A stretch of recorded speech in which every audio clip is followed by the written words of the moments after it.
Welcome, ladies and gentlemen, back to the Valley of the Judged. I am your one and only gaming monk, better known as Mildra, and with me, I have my good brother here in the temple, the man who is often dragging me on his particular adventures, good brother Monarch. I find it kind of funny as I'm the only one who managed to make it to this one.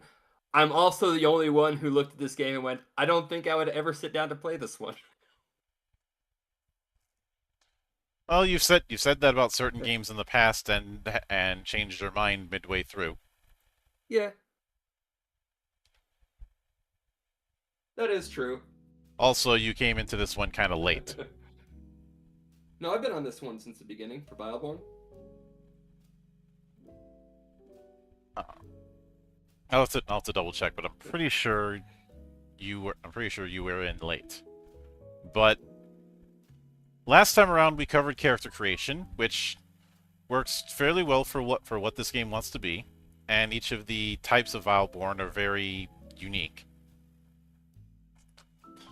Now we're going to get into the rules and see how things actually work. I will note I do love the imagery we have here of the mirror. This book has been consistently good on the images. Mm-hmm. And a big reason I like it is it's once again reinforcing the thematic tone. That tone is a very all roads lead to Rome. But first off, we have story structure, where each story is divided into 3 acts, played over multiple sessions, themselves composed of scenes. Scenes have actions and turns when things get hectic. Some actions require facing tests, and we kind of have a order of scale from story to act to session to scene to turn to action. Almost a division of time. The story is the whole campaign. Acts are parts of the structure. Think of them as 3 books in a coming-of-age saga. Sessions is a single game, obviously. They do hint that it'll be at its most in 12 to 20 sessions. Though you can do 6 to 12 or 3 to 6. And 1 to 3 session stories are a good way to get a taste of things. We did cover that in the first chapter. Obviously, a scene is divided between an opening, development, and a closing. An opening, the darkness, i.e. the GM, introduces the scene, describing the setting, the characters, and the objects. Development, the Vileborn interact with the elements of the scene, shaping it through their actions. New elements may emerge, existing ones may fade out. And closing, the scene is ended when appropriate, typically once the main objective has been resolved. Then we have how to use scenes. Either the rules require it, or playing a short campaign. And of course, challenges are pre-structured scenes. A key feature of every challenge is that it requires multiple successes to overcome. The tougher the challenge, the more successes must be achieved across several tests sometimes. And interludes are short scenes that are meant to be narrative transitions. When it comes to turns, you have the turn structure, which is built on a start, an execution, and an end. Describing the situation, each Vileborn taking 1 action, and the turn ends after all Vileborns have taken their action. It's clear we're operating on Popcorn Initiative. As far as actions, you can face a test, do something simple, like a minor action, or use a gift or ability.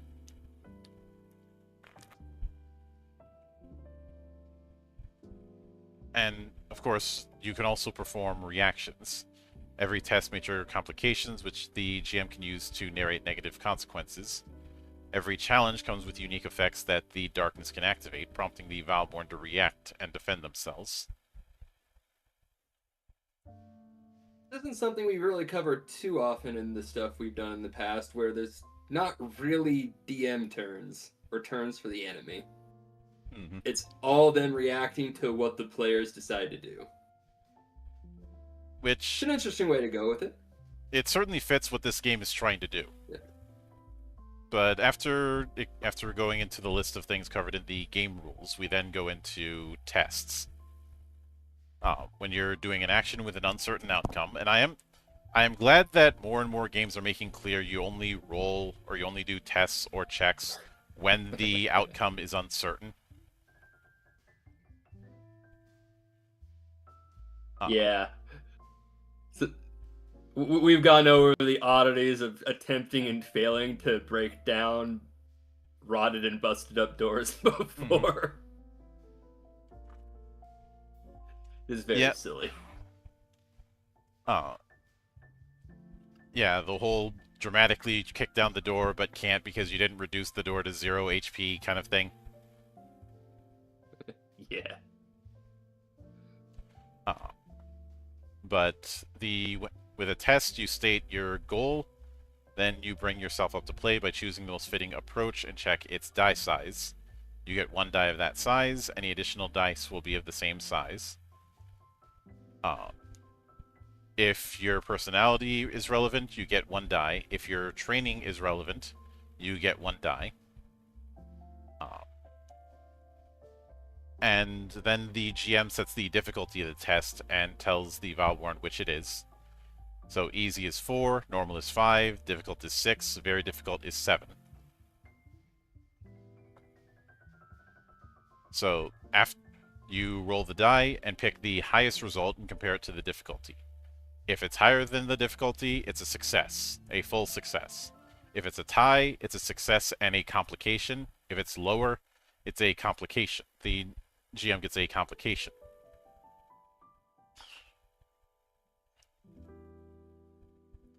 So this isn't far removed from the full, partial, and no success, but in stating it as a complication, it ultimately means this is a game that is doing the fail forward thing.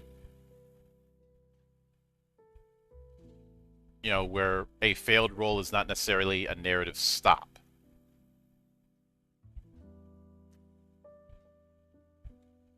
But then we go into with the approaches. The approaches we already covered last week, but as a refresher, they are force, willpower, influence, reason, precision, and subterfuge.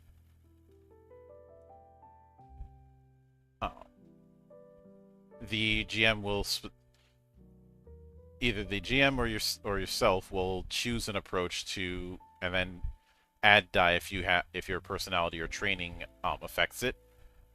I think this is why when they were doing advice about training that could be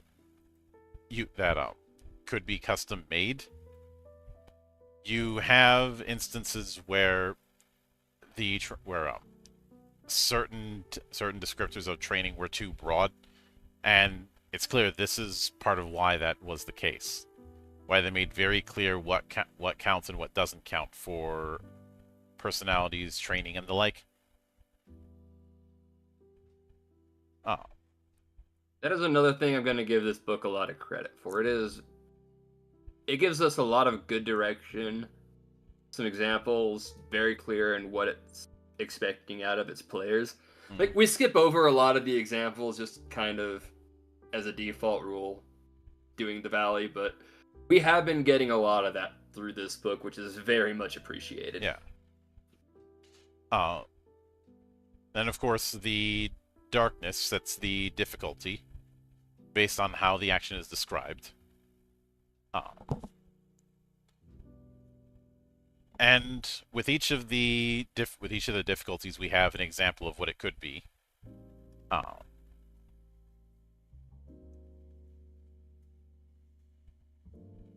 And the lowest die that you can get, I believe, is D6 for approaches, which means that if you have a low rating in an approach,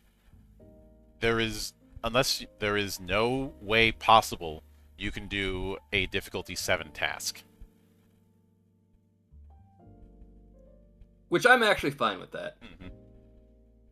I like that you are expected to be of a certain skill level to even be able to accomplish some of the craziest stuff that this game might throw at you. But then we have narrating the result. Now with a success, it can be achieving your goal, uncovering information, or removing a wound or a condition.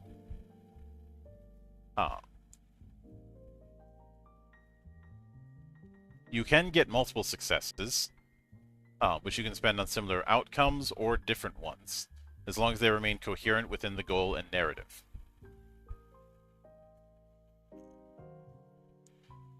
Then with complications, you can have one of the following effects: escalating the scene, imposing a condition, inflicting a wound, or tempting an urge. Given what we saw with the urges last week, that last one is very interesting.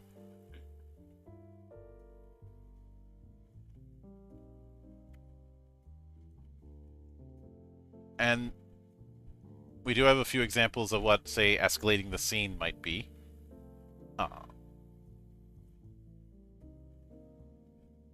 And I do like in the sidebar that they make clear that complications do not cancel out successes. I.e., if you end up getting a success and a complication on a roll, that doesn't mean they cancel each other out or the complication undoes the success. Which I find a lot more interesting that way. Mm-hmm. Oh. I'm glad that's the approach they went with here. Mm-hmm. And we have the potential conditions.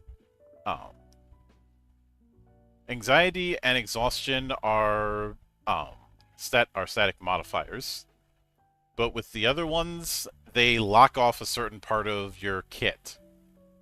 Like if you're inflicted with the shame condition, you can't bring your personality into play. Fear, you can't bring your training into play.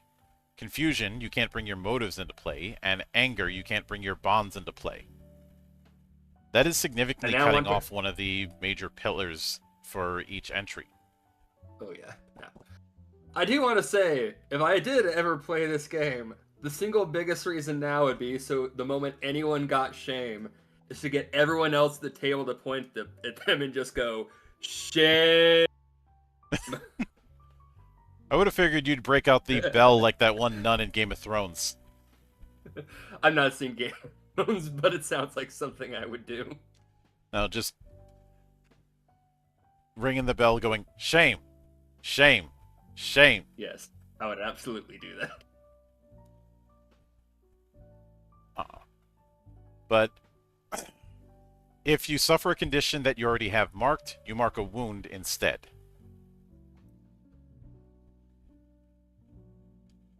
Now, a complication can inflict a wound. This is meant to be basically trauma. When you mark one of the wound boxes, you add a descriptor about what the wound is. I do like that they give a few examples of them, but given that they can be physical, mental, or social, I think a few more examples would be nice.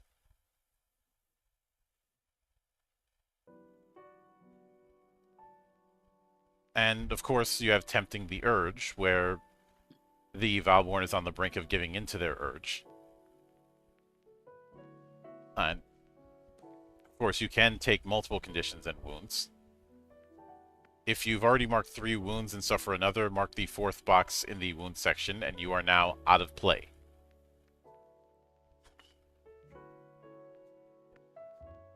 If you're out of play, you can't act, face tests, or influence the scene in any way. But you're out of play, you're not necessarily dead. You can risk death.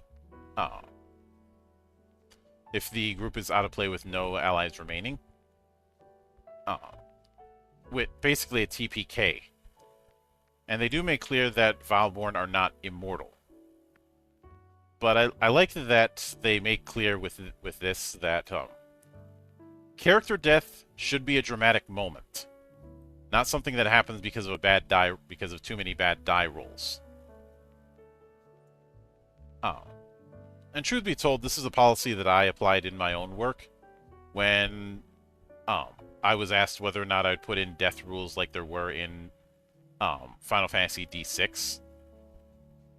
And the reason I didn't do it is because one, genre emulation, and two, in say FF, how many characters can you think of that have had permadeath from 1 to 15?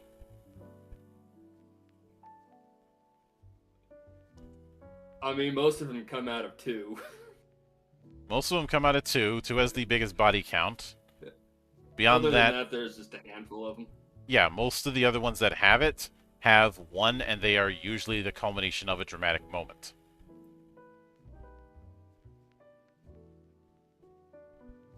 But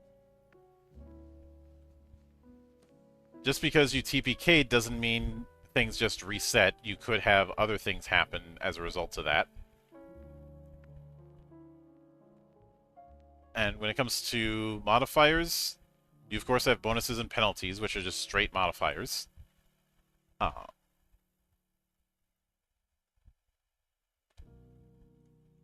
Which a +1 or -1 applies to each individual die that you would roll for a test. That is nice. Yeah. Obviously, bonuses and penalties can cancel out. If you have advantage or disadvantage, you get reroll options. If you have advantage, you can reroll 1 die that rolled a complication. If you had disadvantage, you must reroll 1 die that rolled a success.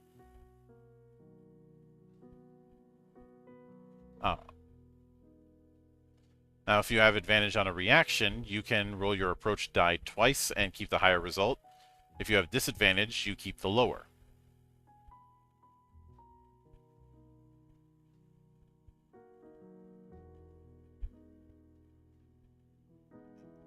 And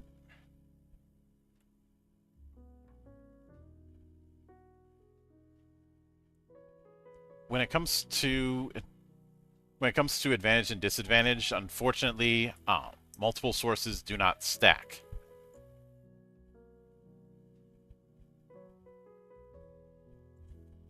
But in addition to that, you also have background abilities.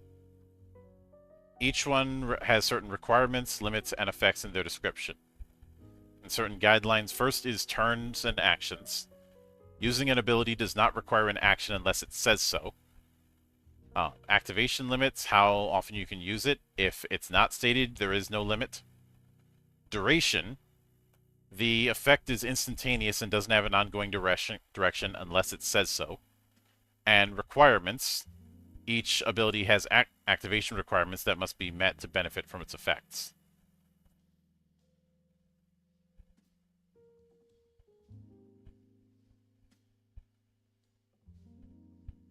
Let's see, but then we have helping and hindering. If you help a Vileborn, you give them advantage on whatever test they're about to take. Helping doesn't cost your turn, but it does expose you. If the test causes a complication, you suffer 1 too. So, nice bit of risk-reward there.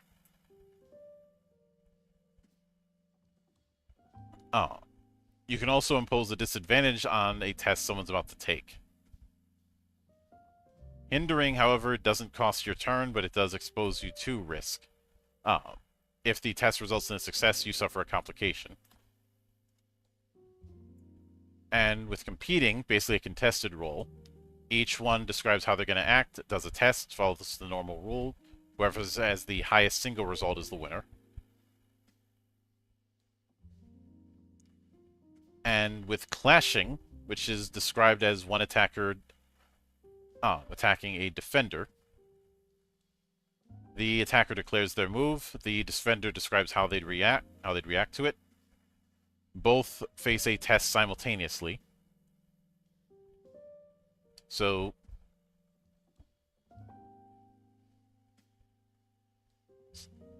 Whoever rolls the single highest result may inflict a condition or a wound. In case of a tie, both inflict 1. If the defender counterattacks, the rolls are reversed and the cycle begins again. If not, the attacker doesn't strike again and the clash ends. Which is an interesting rule. And when it comes to reactions, you can trigger specific effects, one that Vileborn have to respond to. These aren't tied to complications from tests, they are twists that shake up the situation. Typically, they occur as soon as the Vileborn reaches a certain number of successes to resolve a challenge.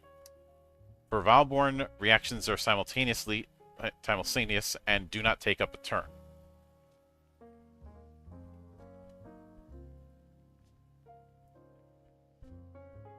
And when it comes to it, they still have to choose which approach they use to react. The GM still has to approve using that approach.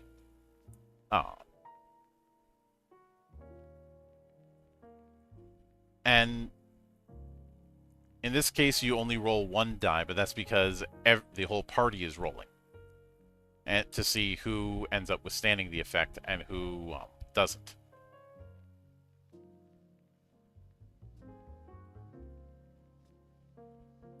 But sometimes the Vileborn can face a dark test.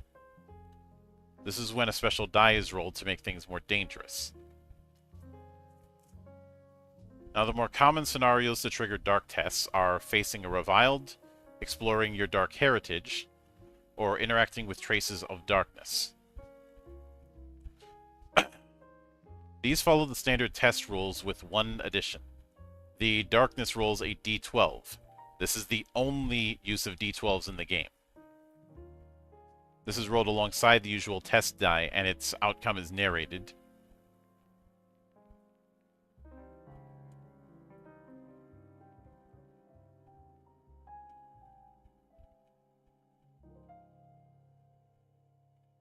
And in addition, this works like a normal test, but in addition, the darkness rolls the d12 and compares it to the darkness strength. If it's equal or higher, the darkness adds an additional complication. If lower, there are no additional effects.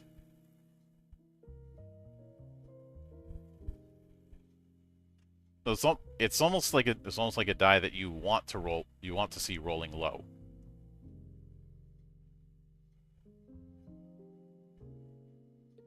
Just the game's way of kind of adding a little more spice to the really dangerous encounters compared to your normal ones. Mm-hmm. So the darkness determines the difficulty as usual. Then, based on your judgment of the situation available, set the darkness strength using this scale. Weak, 1 complication on a roll of 9 or more. Normal, 6 or more. 3, 3 or more.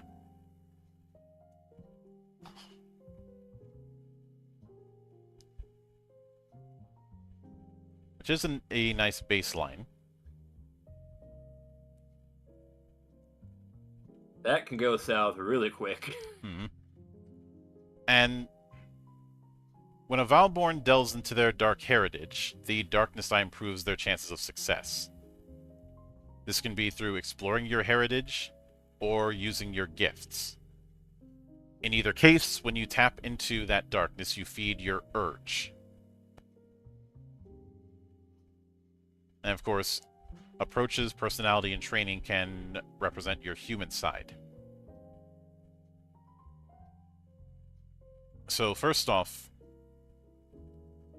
Vileborn, exploring your dark heritage means pushing beyond what you know, embracing your connection to the darkness, a power that no one, not even you, fully understands. So first you mark your heritage. Each time you explore your heritage, make a bark next to its name. Bach. Why did I say bark? The more marks you have, the stronger and harder to control the darkness becomes. And essentially adds a complication on either a 9, or 6, or a 3.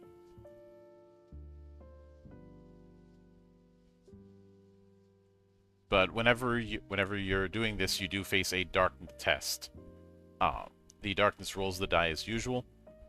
Vileborn do not treat the darkness die as one of their die when it comes to chances of success. And of course, a usage limit. Once you mark your third box in the Dark Heritage, you can no longer explore it until you clear the marks by giving into your urge. Then we have gifts. The aspects of your Dark Heritage that you've learned or may yet learn to master. However, your bond with the darkness is always a double-edged sword. They may benefit a gift, but it comes with a minor side effect you might have to face. We saw some of those side effects when we went through the gifts for the different Vileborn. Where they'll give you something, but also there's a penalty.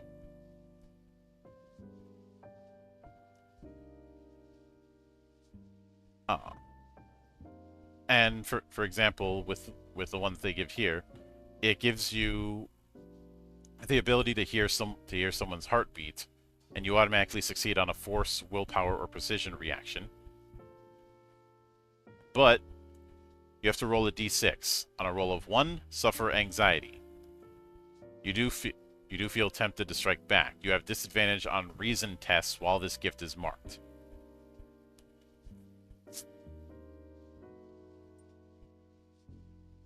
So during turns, using a gift does not require an action unless it says otherwise. When a gift is marked, you cannot activate it again until you erase its mark by giving into your urge. Which is an interesting control. Now, if you give into your urge, you can clear all marks from gifts and heritage, which you can do so voluntarily, whether driven by the narrative or necessity. Also, the darkness may spend a complication to tempt your urge. When this happens, you have to decide whether to give in or try to resist. Now, if you want to resist the urge, you have to succeed at a willpower reaction with the difficulty equal to the number of boxes marked across your gifts and heritage. If you succeed, describe how you keep your dark side in check. If the marks will remain, but you stay in control, and sometimes doing something you'll regret. If you fail, intentionally or otherwise, you give in.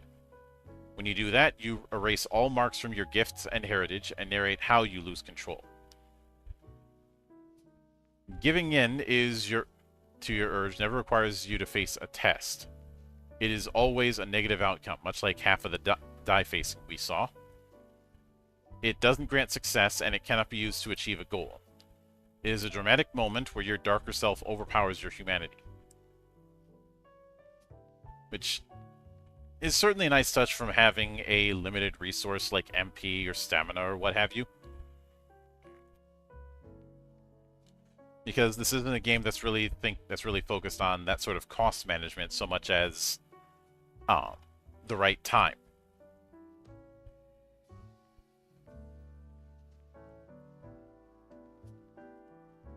But you also have bonds, which are your relationships. A bond is going to be rated between 4 and 10, which is how closely you're connected to them. The strength of the bond doesn't describe what feelings you harbor, mainly how rooted it is. It could be an affection, affinity, attraction, or something more subtle.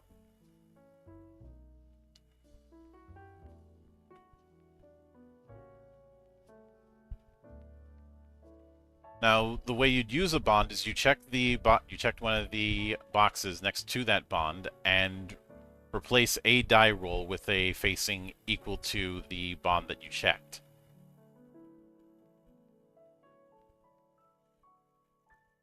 So if you have, say, a bond of 9 with somebody, you can take a 4 that someone rolled and turn it into a 9.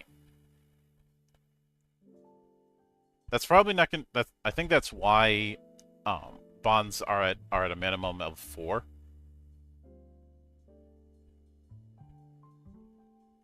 But once a bond is used, it's marked and cannot be used again for the rest of that act. At the start of a new act, you erase the mark, and the bond becomes available again.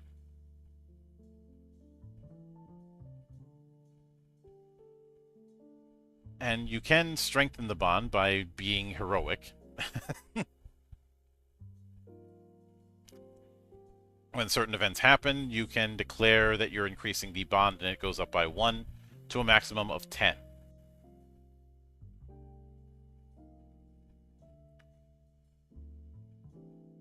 And hang on a moment because my PDF reader is being slow. There we go.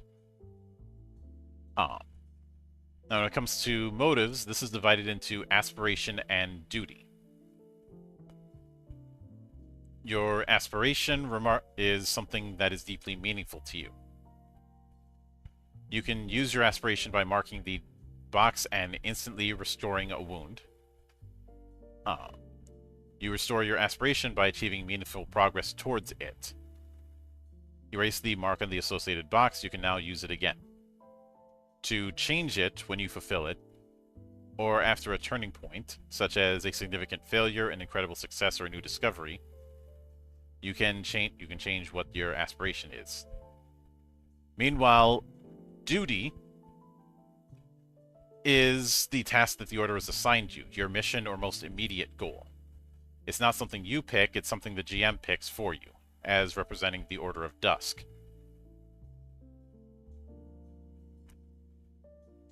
You use your duty by marking the associated box and instantly removing a condition.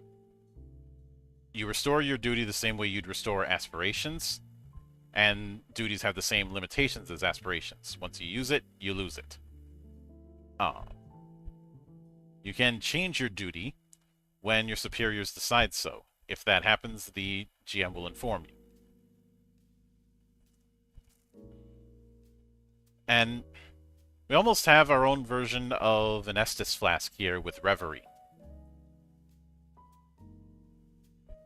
It is a sacrament that can heal your wounds and suppress your urges. It is made by alchemizing the blood of the reviled.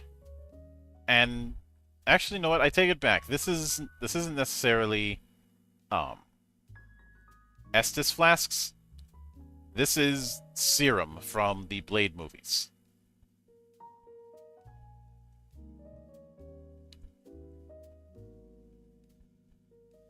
Does that make sense? Oh yeah. Subdue your urges, keep yourself going, but there's going to be some drawbacks if you rely on it too much. Yeah, you can inhale it, ingest it, or inject it.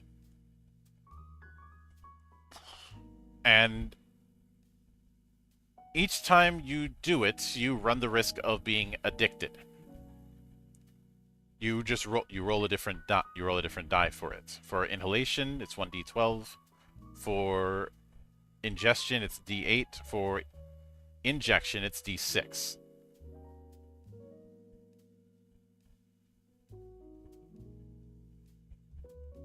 Inhalation can't be used during turn-based actions. Ingestion requires an action, and so does ingestion.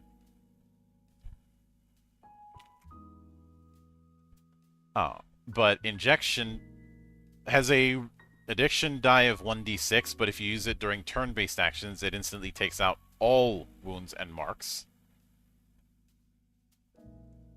Instantly.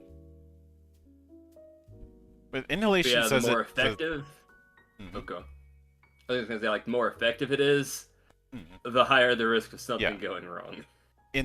Ingestion will remove all wounds and marks, but not until the end of the scene.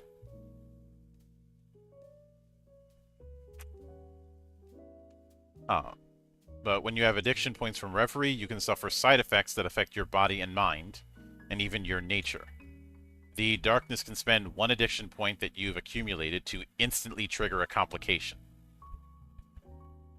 The point is spent, but still. Yeah.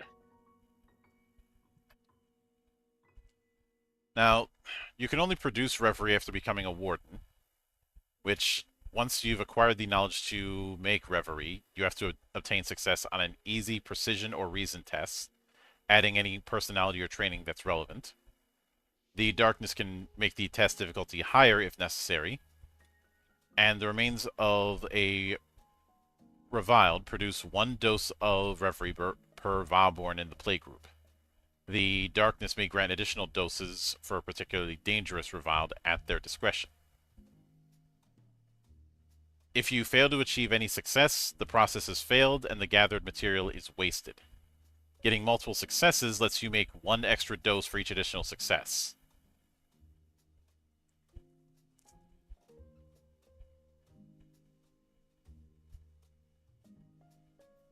And then there are resources which can lower the difficulty of certain tests.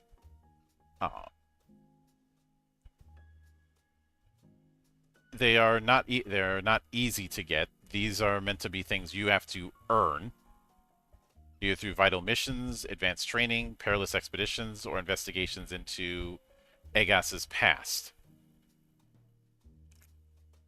These can all give you a resource. And we do have a few examples of resources, and regardless of the description, a resource will always reduce the difficulty of a test. Based on the way we saw difficulty set up earlier, I'd like to think that it reduces it by 1 step.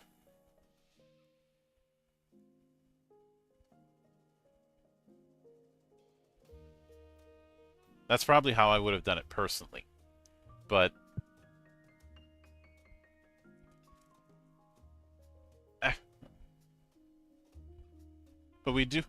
although we do have a few unique entries that aren't just reduce the difficulty. For example, dispersal charge is an explosive device that spreads metallic powder or fillings in an area. It can be loaded with various substances such as saltpeter, silver, cauldron, or flammable liquid.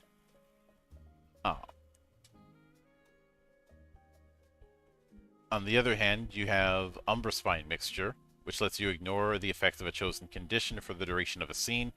At the end of the scene, you suffer exhaustion. So, it's clear resources are meant to be broadly set up. I don't think we're going to see a full-on equipment system.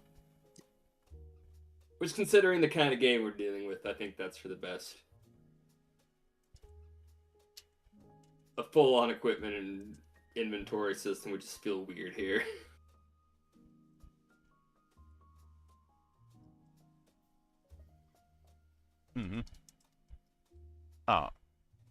Yeah, which also means that we're not going to have an instance of needing to keep track of 10-foot poles. I know I keep making fun of that whole thing, but I have reasons for making fun of that, or the 30 feet of rope. The thing that's just taking up space in your bag, except for these very specific circumstances that you have no way of knowing they're going to happen.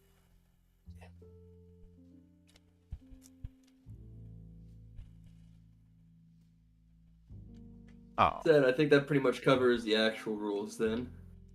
Yeah. The next part covers the world of Agas, which I think we can go into a little bit of.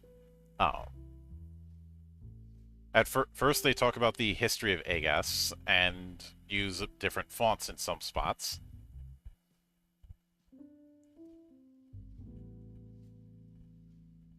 But I do like that we have the year of the Imperial calendar and also some different eras.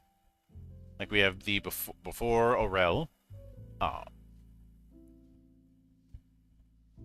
which then we have Aurel herself, who seems to have been a savior figure for the setting. And although given that she was executed at age 17, maybe the setting's version of Joan of Arc.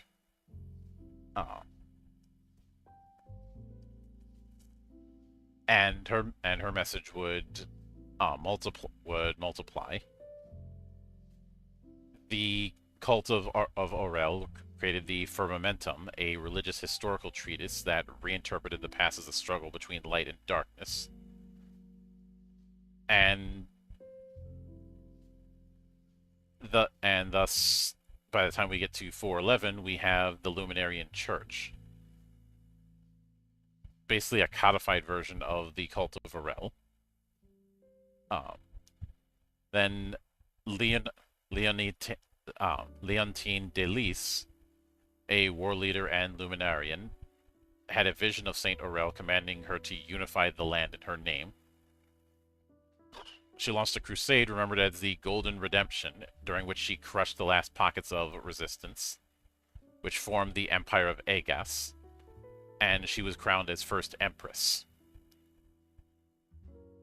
Like, so, given the naming convention, is Leontine supposed to be this setting's equivalent of King Charlemagne?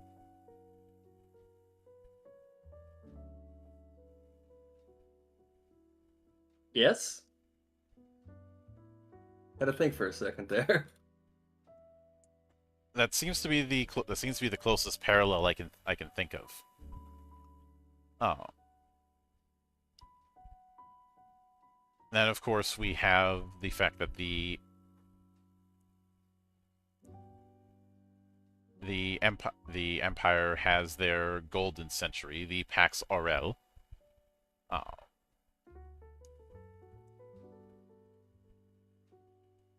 And the stability of it leads to new social class, the bourgeois.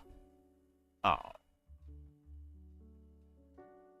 And then things like the lanterns, who are described as scholars and philosophers who wanted to understand the world through reason and method instead of the dogma of the Luminarian Church. Ah. So, of course, we have suppression campaigns on that, which didn't work. The philosophy started to spread further, leading to them being outlawed. And early tensions between some of the nobles and the bourgeois class and the church. So we have the church and empire fracture for the first time. Then the peripheral regions, the ones that were the last to be annexed and never fully assimilated, united against the central lands and rose up in the empire's first civil war. It was crushed after 30 years of conflict.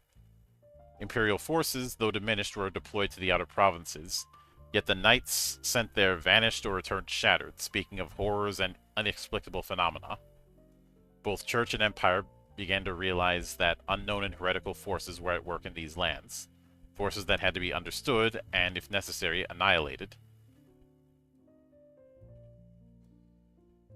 And that's where we get the Order of Dusk to try and solve that problem. The Wardens of the Order are Inquisitors, seasoned fighters, investigators, and believers, led by a Grand Master with military experience, and guided by an enlightened mother. So, hey, we have the Inquisition.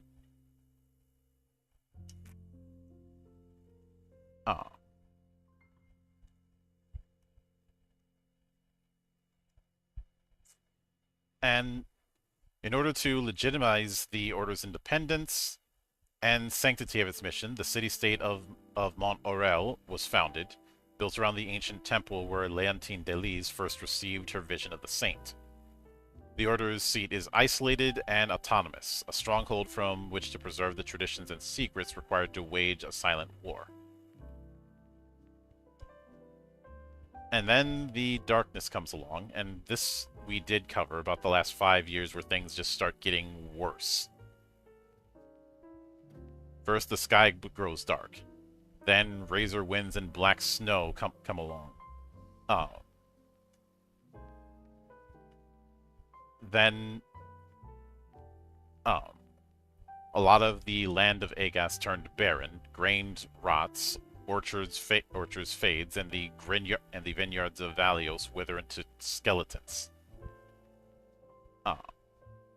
The countryside was hit first. Entire villages are abandoned.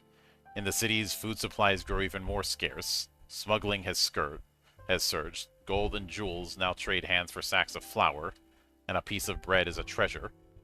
Many have turned towards banditry. Cold, hunger, and chaos now threaten the very unity of the Empire. And then the Reviled showed up that same year. The noble courts became hunting grounds for vampires. The pastures and wildlands are infested with ferals. Refugee camps are fertile ground for the shadows, who feed on fear. Human ambition and greed drew the Fae, who thrive on moral frailty. Wildkin reclaim the outskirts of cities and major crossroads. The Hexed are formed from the vilest of humans who forge forbidden pacts with the darkness. And the Fallen haunt great cities, burial grounds in every corner of Agas, summoned by the countless unresolved deaths and rampant violence. This means we are back to back with semi-apocalyptic fantasy between this and Night. But in 1493, we have the Vileborn start to emerge. Though the way they write it here makes me think that there may have been Vileborn before 1493, it just wasn't documented. It says there was no documented evidence of their existence before 1493.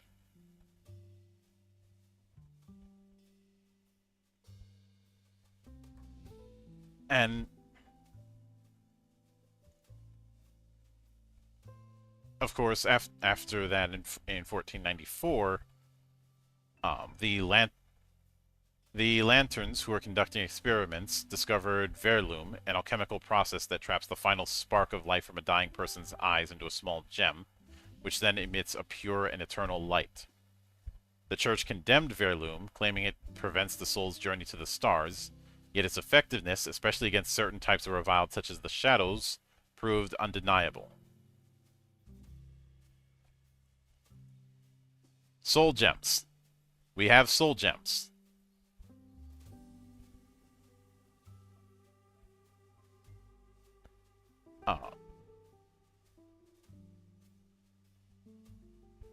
And Verloom divides the powerful as much as the common folk. Some see it as essential to hold back the darkness, others as a blasphemous violation of the cosmic order.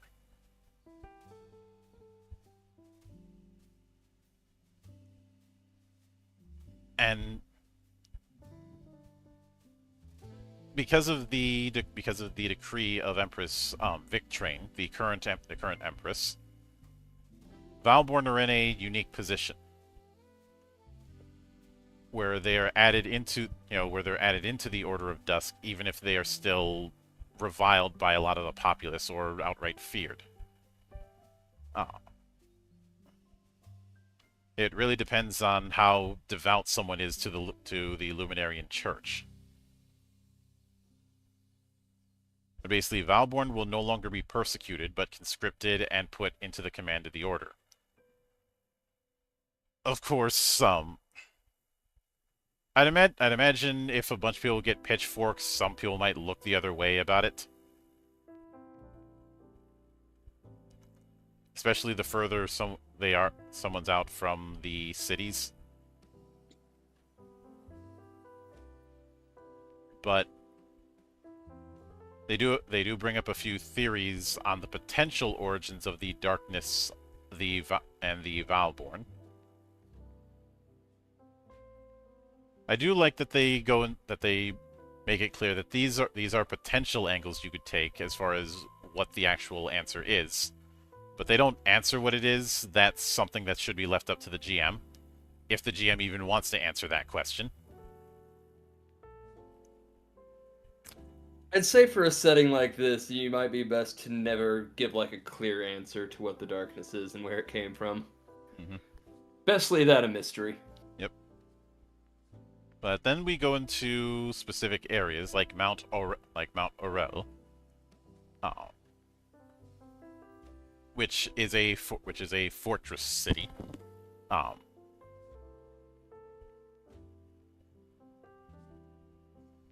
And as far as my eye keeps blinking, don't worry about that.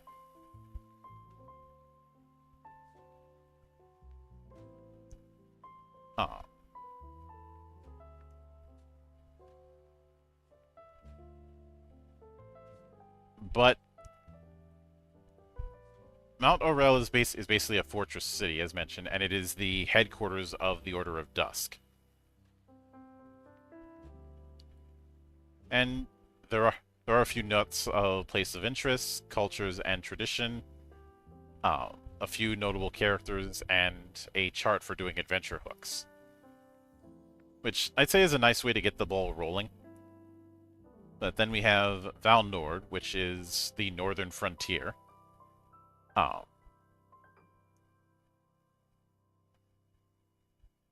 it has a lot of minerals, and while it's loyal, it is also autonomous because it's so far north compared to the more central regions.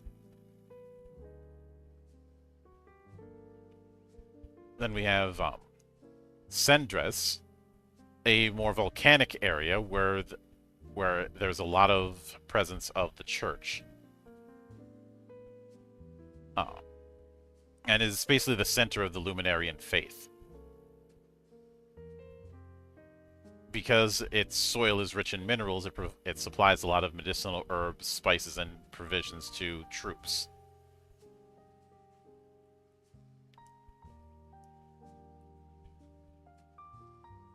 So essentially, Vatican City is in a literal hot zone, a volcanic area.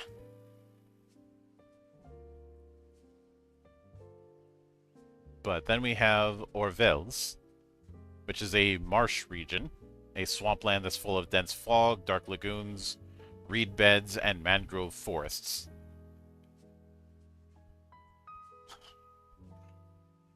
Where it's in a tenuous balance with the Empire because they have a culture of self-reliance and do not have the highest opinion of central authorities, including the Church. The Church, on the other hand, thinks that the place is teeming with heretical cultists.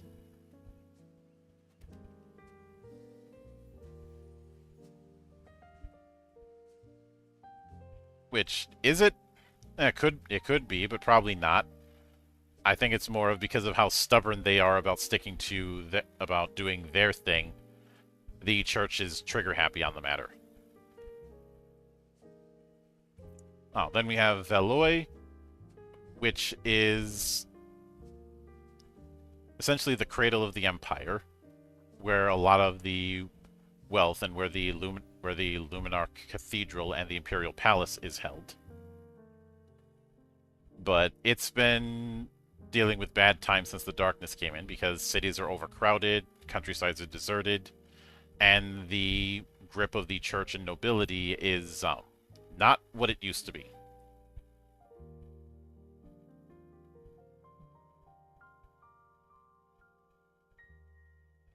But with each of the locations, I do like that they give just enough info to give you ideas on what kind of stories you could tell there without going too deep into it.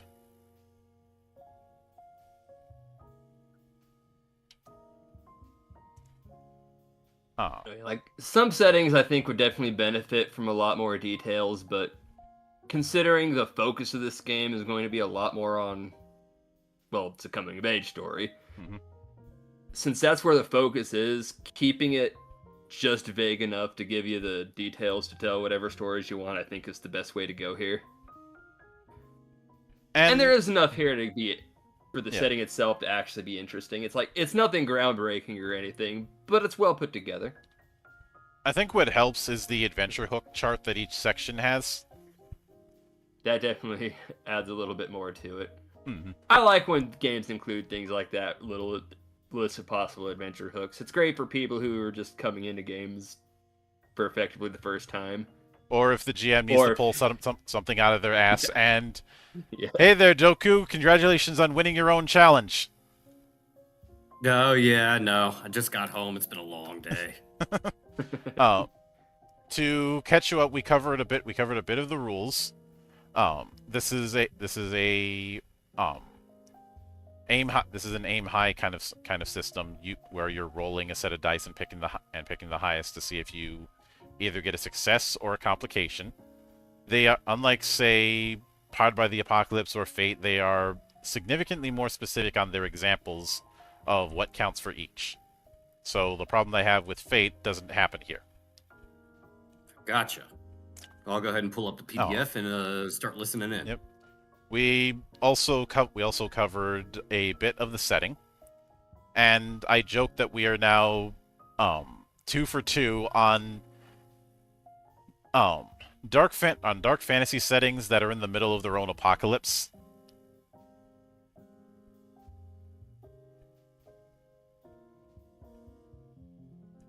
Because we had that vibe with Night, where things outside of certain settlements are very, very bad, and we kind of have that here.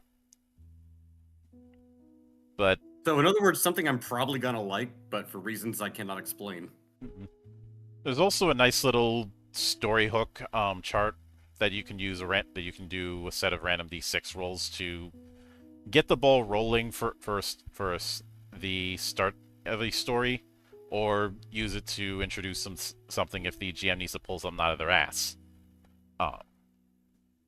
But then they go into the act design of the story.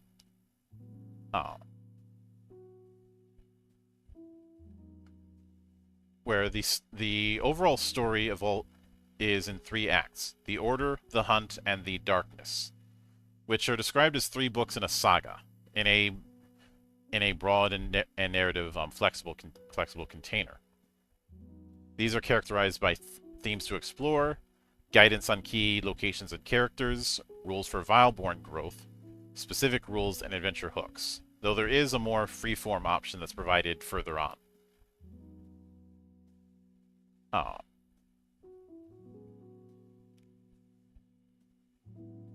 And this starts with choosing obviously starting with making sure everyone's on the same page. They hint at starting with a prologue scenario, basically there to kick off the story. Each prologue is accompanied by a set of questions to help enrich it with detail. A few sample prologues are: less than a day's journey from Mount Aurel, something brings your travelers to a sudden halt. Or, upon arriving at the House of the Order of Dusk, you find the body of an old warden lying at the doorstep. And obviously those are meant to be story seeds. But the first act is the Order. This is the act that introduces the Vileborn to their new world, one of strict rules, impossible expectations, and a constant sense of isolation. Here you begin to forge your identities and overcome fears. The first act takes mainly place in the fortress city of Mount Aurel, the headquarters of the Order of Dusk.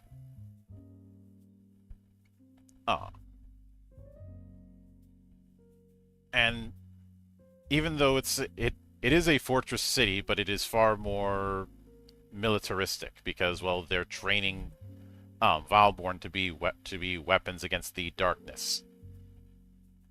So, basically, welcome to boot camp. Population U.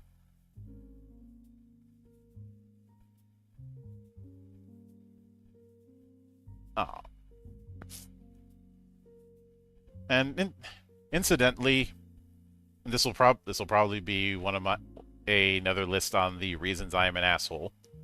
A friend of mine had made a foolish mistake and let me pick out what they'd use for their for the alarm sound on their phone.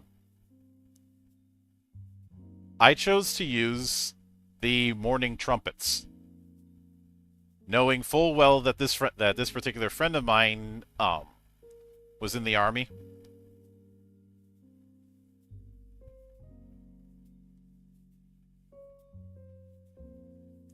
Oh, well, you are indeed evil. The first time that thing played, I saw them bolt right back up, look at me, and go "fuck you," and go right back to sleep. An appropriate response. Let's be fair. Like It wasn't like they just slowly got up the way someone normally does. No, they jumped right out and stood right up because the old muscle memory kicked in. Oh, but the first act's key themes are what is our place, i.e., whether you accept or reject the rules of the order. What are we to others? What are we capable of? And the matter of one's dark heritage. And the thing is, even though it is this castle on this castle fortress on the side of a mountain, it talks about the place is described almost like I won't say like a prison, but almost like the more strict dojo systems you'd see in sumo, for instance, where you eat, sleep, train every single day, and that is all you do.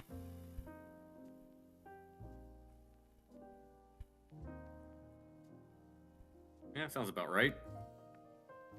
Like, and it's a case of what's for breakfast, Chanko. What's for lunch, Chanko. What's for dinner, Chanko.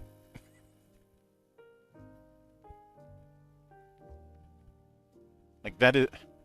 I know I'm making a sumo comparison, but that's what instantly came to mind when it came to this fixation on training. And I can't use like boot camps because you do have some variety of meal. You're not eating the same thing all the time. I won't say all the time, but there's variety with MREs these days. As opposed to the old rations, that was just a can basically the equivalent of a can of pork and beans. You know, the old ones from like pre Cold War rations. Where it was, it was a can, you heat it, you eat it, that's it. I mean, you're lucky if you can heat it up, but all right. Mm-hmm.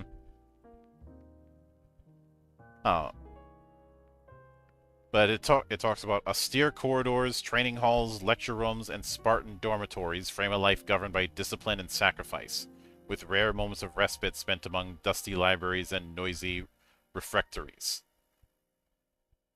The fortress's towering walls enclose a world apart from the rest of Agas, but occasional missions to nearby villages and surrounding forests offer the Vileborn their first chance to face the outside world. In this regard, I think another parallel I could make, and as much as I hate George Martin and as much as I hate Dan and Dave, I have to bring this up: the Night's Watch in Game of Thrones. It does sound very much like that. Where, there's a certain romanticism that people have about the Night's Watch of anybody can get some respect there because the social hierarchy that there is in the rest of Westeros doesn't exist there. Which is technically true. Practically speaking, the wall is a prison. Yeah, it is. It's basically a death row. It's your final place to serve the Seven Kingdoms. Mm-hmm. For life. Take yeah. no wife. Bear no sons. Mm-hmm. But there's also a GM tip on the side describing Mount Orel and life within it. Rigorous training, theoretical lessons, dangerous trials. To highlight the relationships between Vileborn, other recruits, and their mentors, the contrast between the Order's rigid rules and those who break them. Also make the Vileborn feel like privileged but isolated figures caught in a brutal, elitist environment where their power is a gift and a curse, and lay the groundwork for future challenges by hinting at the threats of the darkness, internal rivalries, and the Order's hidden secrets. I think the first act of Starship Troopers could also be a good reference, especially given how brutal punishments can be, or even just making the slight fuck up can have disastrous consequences. or thinking you can take out your superior. And remember, the enemy cannot push a button if you disable his hand. One of the best scenes ever. Mm-hmm. But they do go into key characters, and with each one they give a narrative role and tips for portraying them. But they don't give them names. They give them titles so that you could fill in the names yourself. So we have the Grandmaster, who is pretty much representing the military side of the place. The Enlightened Mother, which represents the church side of the place. The Imperial Envoy, which represents the political side of the thing. The Mentor, and a rival, because since this is a coming-of-age story, we have to have a rival. That's just the way of things.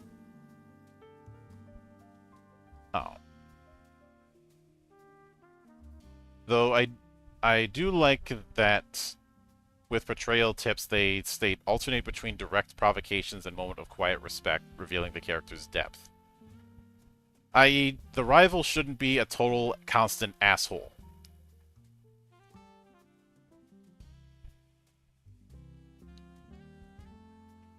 And then they go into the Order's Luminars, which you can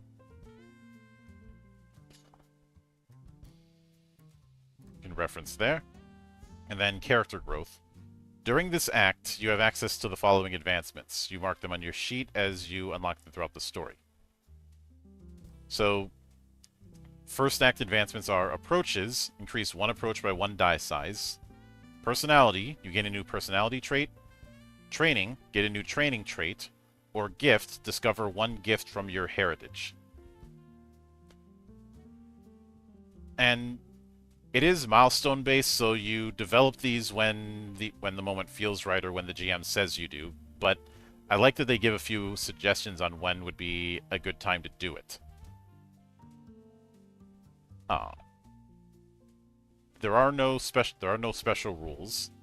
Each Vileborn gets 1 resource. And the Order provides Reverie regularly to manage training and prevent from succumbing to urges. But you don't know how to synthesize it yet. Then they do provide a couple adventure hooks with secondary characters and outcomes and implications. The second act is the hunt. This is where you leave the safety of the Order to face the unknown as part of a mission or as a deserter. Then they go into where you might be, whether it be in the wilds, in villages that are struggling, or in an imperial city. None of the 3 places you could be are safe. Even an imperial city, which you'd think, oh, that's going to be the most civilized area. You'll be somewhat safe there. Nope. We all know the Roman handshake, right?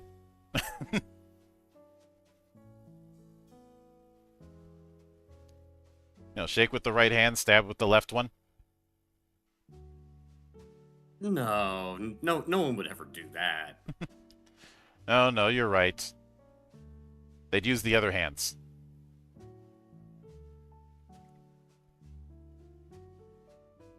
But the themes for this are long-awaited freedom, the weight of responsibility, and the nature of the darkness, which there does seem to be a vibe that the darkness kind of threats you shouldn't see in Act 1, you should start seeing them in Act 2. I.e., Act 1 is telling you about the threat of the darkness. Act 2 is showing it.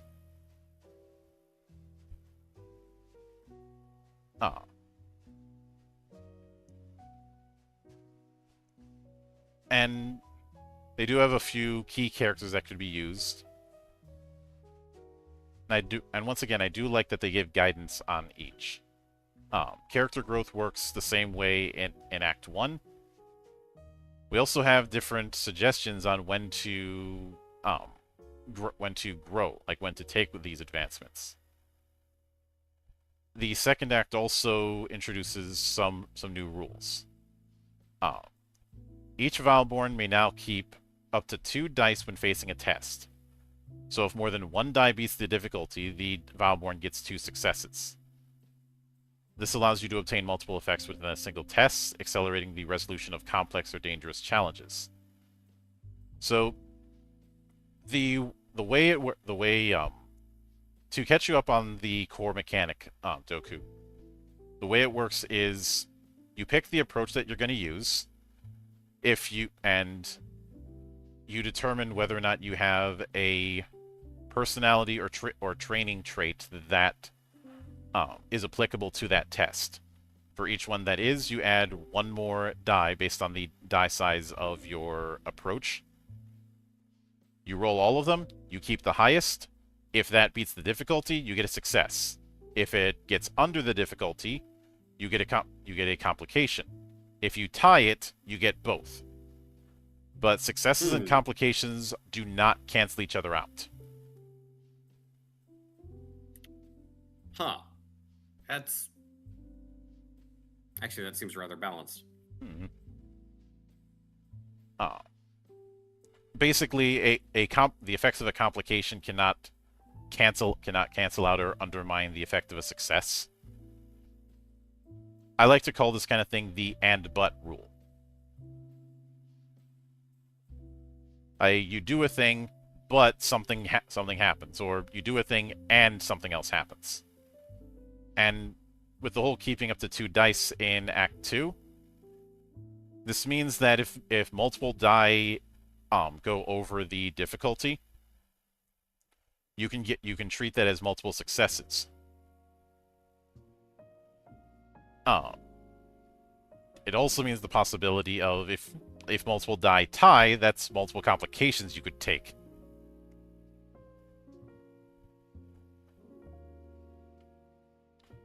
And a normal test has a difficulty of 5. And keep in mind the lowest die that you can get, the die sizes for approaches, the lowest is D6. The highest is D10. Huh.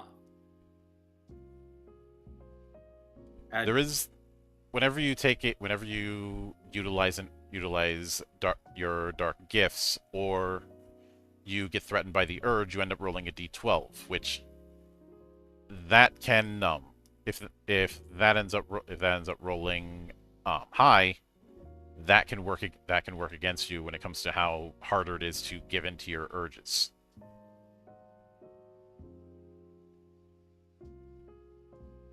Okay, I think I have a fairly decent baseline understanding of how they're trying to set this up. Mm-hmm. There's also the resource known as Reverie, which I originally described as an Estus flask, but it's closer to the serum from the Blade movies. The main use of it is to suppress urges as well as to heal you. But it can run the risk of addiction. And every time you use it, you have to roll a certain die, and if you roll a 1, or in the case of Act 2, a 1 or a 2, you mark 1 addiction point, which when the darkness die comes in, can make things even more difficult for you. Okay, actually, I like that a lot. So it scales based upon what act you are in the story. Mm-hmm. They do give a few adventure hooks that you can potentially go with. The third act is the darkness. This brings the story arc to a close, confronting them with the consequences of their choices and the fate that awaits them. You may face the root of the darkness, or bring closure to a personal chapter. You end up being in things like the Heart of Darkness, so ancient ruins, cursed fortresses, corrupted forests. Places where you, much like in a horror movie, where you very clearly do not want to be.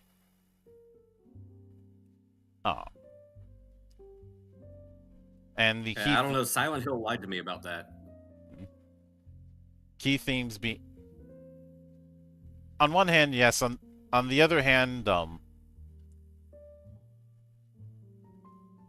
think think about when you are saying don't go into that room when you're watching a horror movie.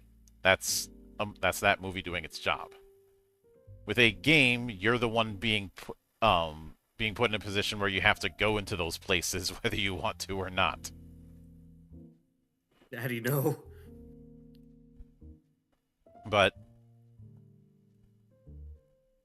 the key themes being our nature, whether to hang on. Bless you. Excuse me. Bless you again. Whether to embrace, control, or reject your dark heritage, knowing that each choice comes with a cost. How people will be remembered, whether it be saviors, monsters, or something else. The truth about the darkness, and a final sacrifice. The third act is meant to be the this is where everything is coming together kind of thing. And we do have a few key characters that can be utilized. Character growth works in a similar manner. You do have different suggestions, once again, on when you might want to grow. I should note each character growth each advancement that's mentioned here, you only get that once. So you only get an approach increase once per act. That kind of keeps things a little bit curious now, doesn't it? Mm-hmm. And the four types of advancements are always the same: an approach, a personality, a training, or a gift. This does mean that of the gifts we saw last week, you cannot get all of them.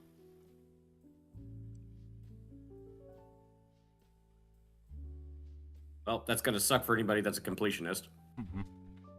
There are, because each one had about 6 gifts. You start with so you are physically. It is physically impossible for you to get all of them.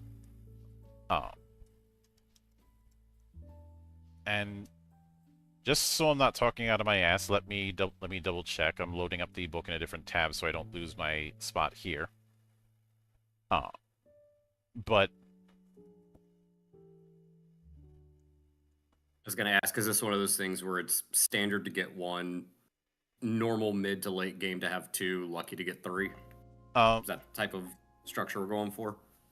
I think the approach that they want is by the end of each act, you've checked all of the approaches from that act. Oh, okay. But there are.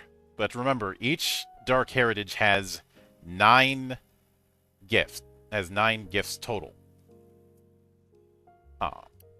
You start with 1, and you're gonna get 1 at each act.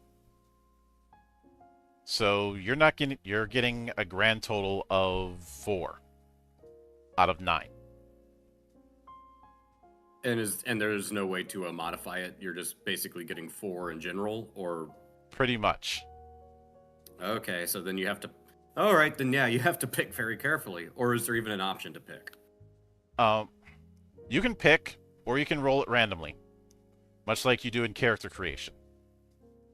Oh, that's, to be honest, slightly more generous than I was expecting. Mm-hmm. But for there are some further rules for the third act. You can keep up to 3 dice when doing a test instead of just 1 that you could at the start. And Reverie can create addiction on a 3 or less.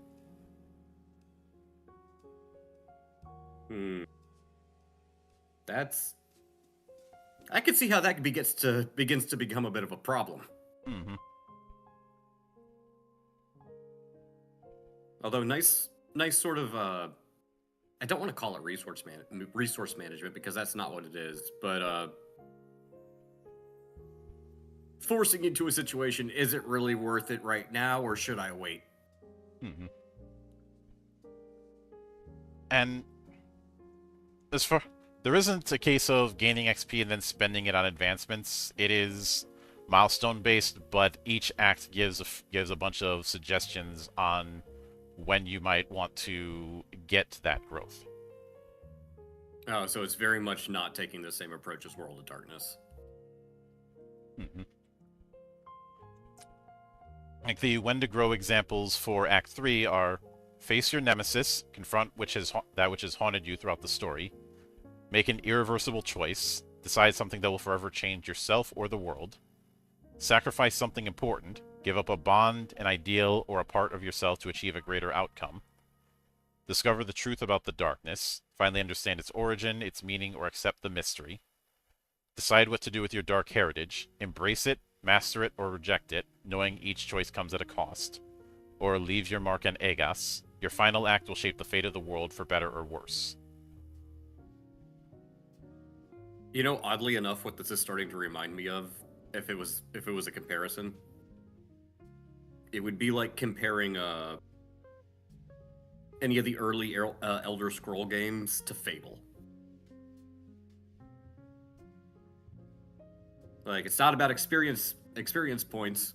It's more about what do you choose to do, and that shapes the story and also, by extension, the world around you and the game itself. Which I prefer. I prefer this approach more. Mm-hmm. And it especially fits since keep in mind at the end of the day, this is still built around being a coming-of-age story. And everything is very much built around that.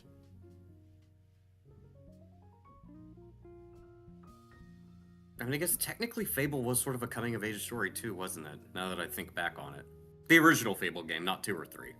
The original. The only good one. Yes. Well, I don't know. I like 2, but from a narrative standpoint, 1 is hands down the best. Then we do have a sidebar about the true nature of the darkness and some potential answers to that question. And much like how the darkness die is represented by a D12 and is the only D12 that is used, there are potential there are potential answers to that question. And it's a question that you may not even need to answer if your character arc is more personal than it is about finding the truth of what this thing is. You know, I applaud them for making the type of dice you're rolling something that is now suddenly ominous. Yeah. And to correct things when you're rolling the darkness die, the strength of the darkness determines the threshold for it generating a complication. Either 9, 6, or 3 for weak, normal, or strong. And addiction can first off, whenever you explore your heritage, you can increase that, and if you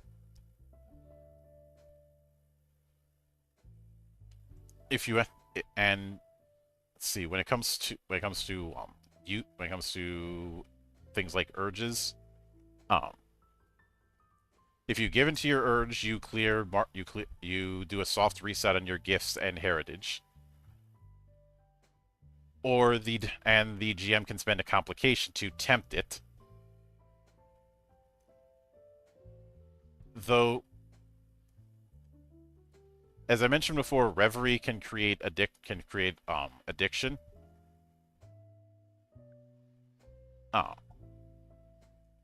The GM can spend 1 point of addiction to instantly trigger a complication. Oh, that's That's cheeky. Mm-hmm. And we did notice with the 3 different types of administering of reverie, the more fast-acting and more potent types have the lowest addiction die, and if that, which is a D6, and if that rolls a 1, you get 1 addiction point. And when you're at Act 3, that means a 1, 2, or 3 on a D6 triggers 1 point of addiction. In other words, don't piss off the GM. Oh. But I look at it as opportunities for character drama. Especially given that there's this theme of you barely keeping your darker side in check. I mean, I'm sure that's how the devs intended it to be played. Although there's definitely, let's just say, the potential for griefing a bad player. And by bad player, I mean someone not that they're playing or rolling bad, but someone you don't necessarily want at your That table. guy. You're talking exactly, about that guy. Yes, that guy. Mm-hmm. There is definitely a way to punish that guy for being that guy. Mm-hmm. But we also have a sidebar about milestones, i.e., key events between each of the acts as well as the end of the story. And keep in mind, each act is not intended to be one session, or even doing all of the acts in one story.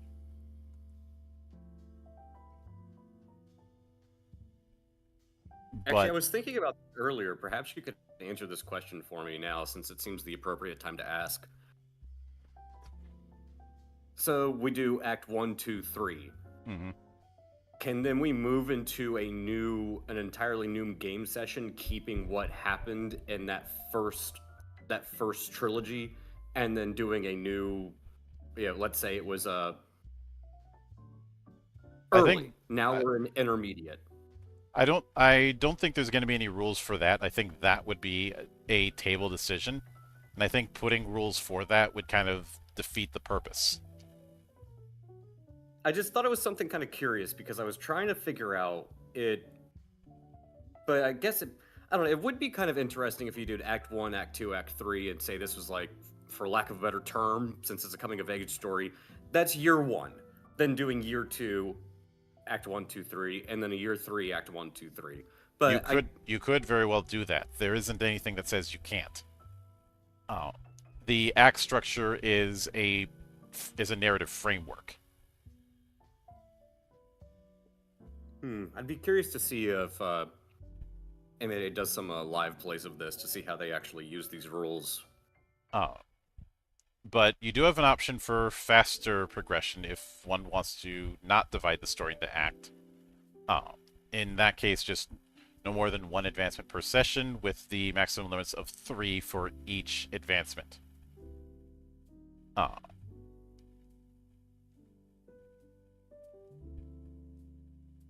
And you also have the rule of the gift of experience, where at certain points in the story, you can do the whole increasing the number of successes and increasing the risk of addiction with reverie. But when this is done, it is done to everyone at once. Kind of an interesting choice. Mm-hmm. And I do like that they give a bit of advances if you're doing this progression setup. Use the official material as inspiration. Listen to the Vileborn. Go with the flow, i.e., don't force the story in the direction you want. Avoid completionism. You don't need to resolve every plot line, grant every advancement, visit every province of Agas, or explore all the themes in every act. Which is a nice touch. And I was gonna say I like that, considering I brought up the idea of completionism earlier, so I'm glad they directly addressed it. Mm-hmm.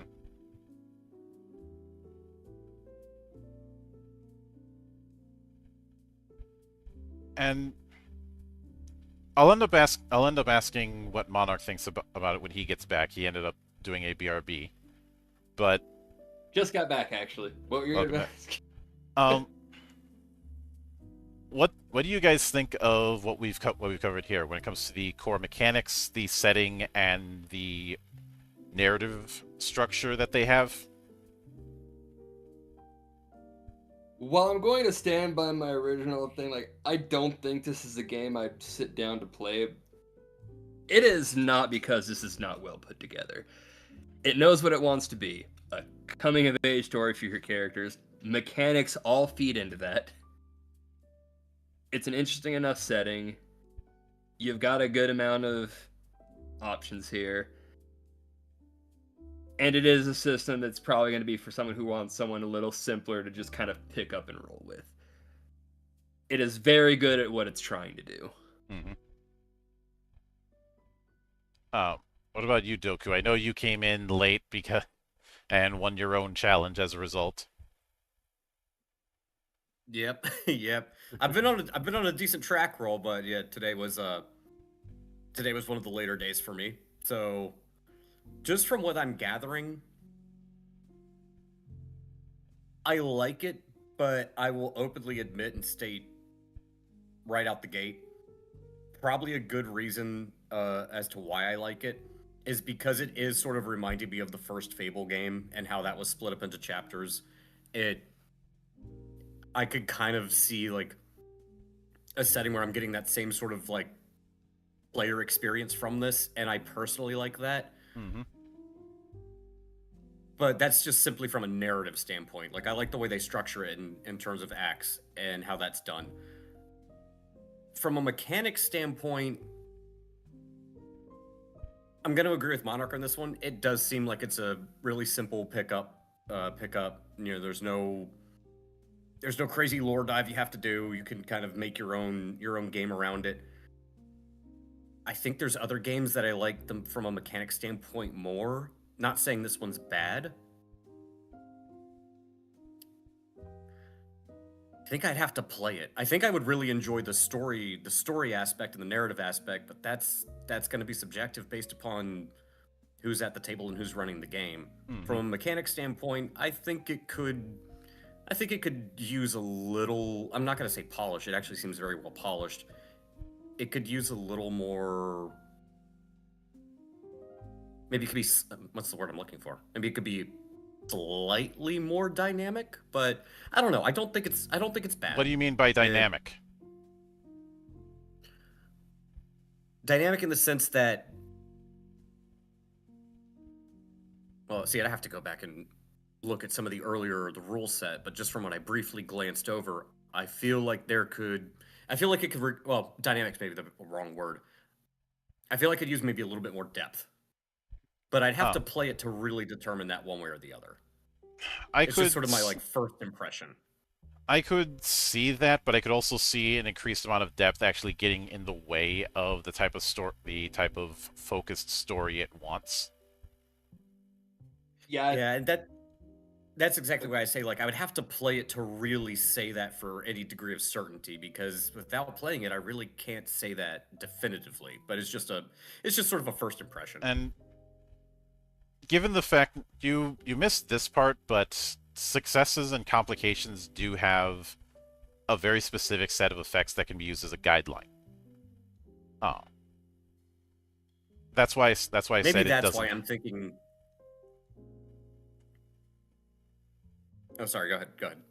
And each of them does feed into each other. That's kind of why I'm like, it's a case of is that depth going to it very clearly is built around its particular brand of story.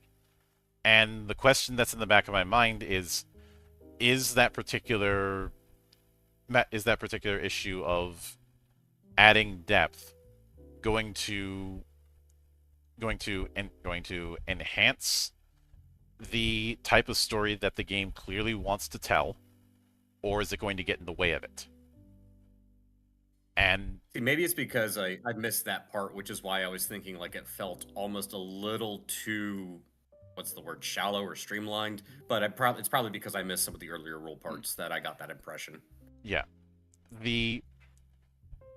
Now, obviously, the bullet points for successes and complications you don't have to take, but they are a particularly strong framework, especially since, you know, at higher tiers you can take multiple successes. Each die that hits is another success that can be taken, up to 3. Oh, I think what is interesting, based on how we have this, is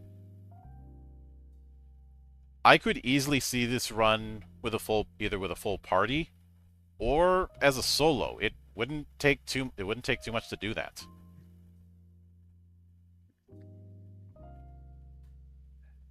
Yeah, I will say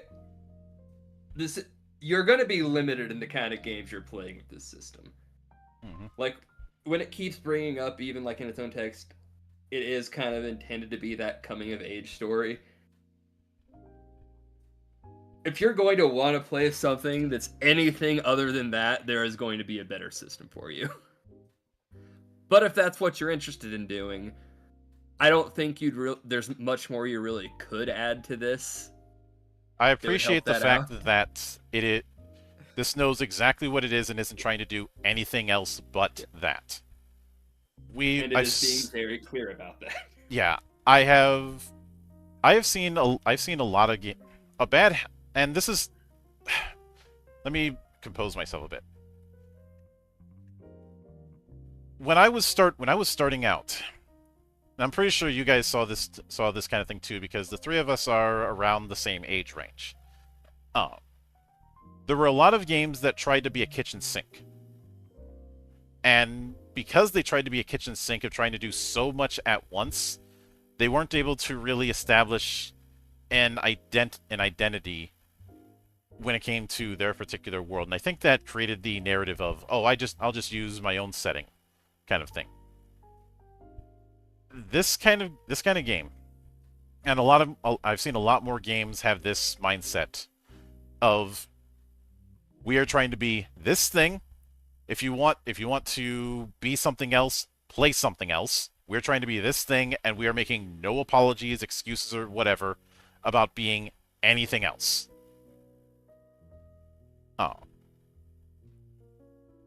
If someone wants to house rule this thing to hell to make it into something else, you could probably do it, but we're not helping you.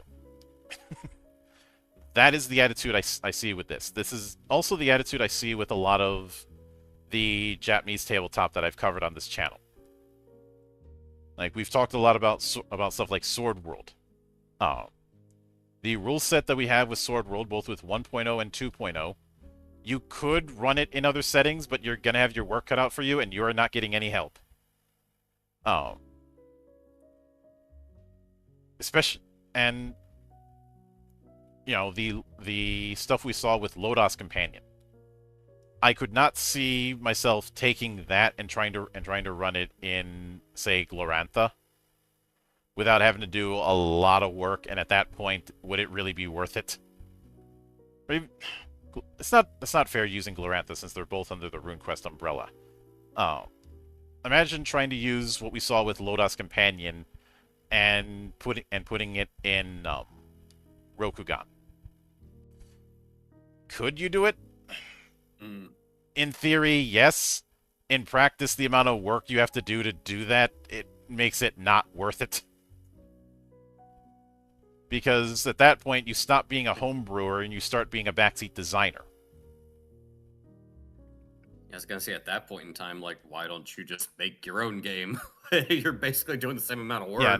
If I give Bethesda all the shit that I do for how reliant they are on modding to save their code, then when people house rule to the point of making a whole new game, I have to be consistent.